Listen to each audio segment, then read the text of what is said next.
Hi everyone, আজকে আমি এসেছি একটি রেসিপি নিয়ে। আমি এই প্রথম এই রেসিপিটি করতে যাচ্ছি।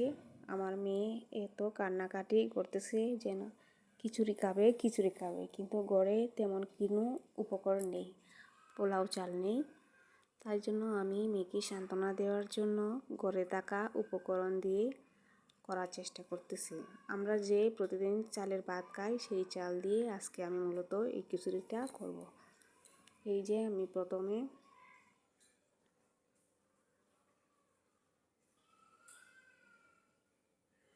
পেঁয়াজ কুচি দিয়ে দিলাম। পেঁয়াজ কিছুটা ভাজা লালচে হয়ে এলে তারপর আমি ওখানে আদা রসুন পেস্ট করে দিলাম।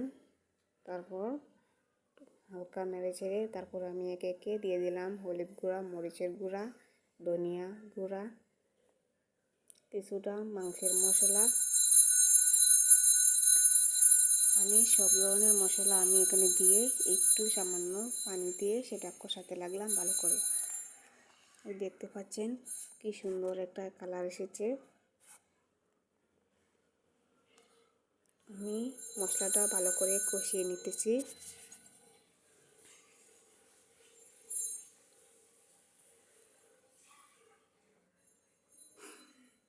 তো প্রায় হয়ে এসেছে।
এখন আমি ভালো করে চাল ডালটা ভালো করে আমি এই মশলার সাথে কষিয়ে নিতেছি। যেমনটা আমরা পোলাও চাউল দিয়ে পোনা খিচুড়ি করে থাকি সেরকমভাবে।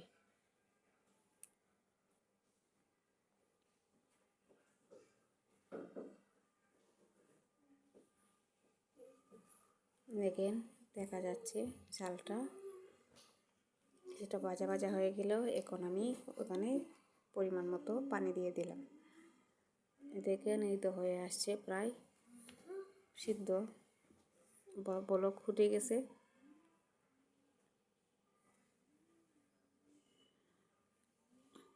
এই তো আমার রেডি খিচুড়ি। কেমন হয়েছে দেখতে বলবেন।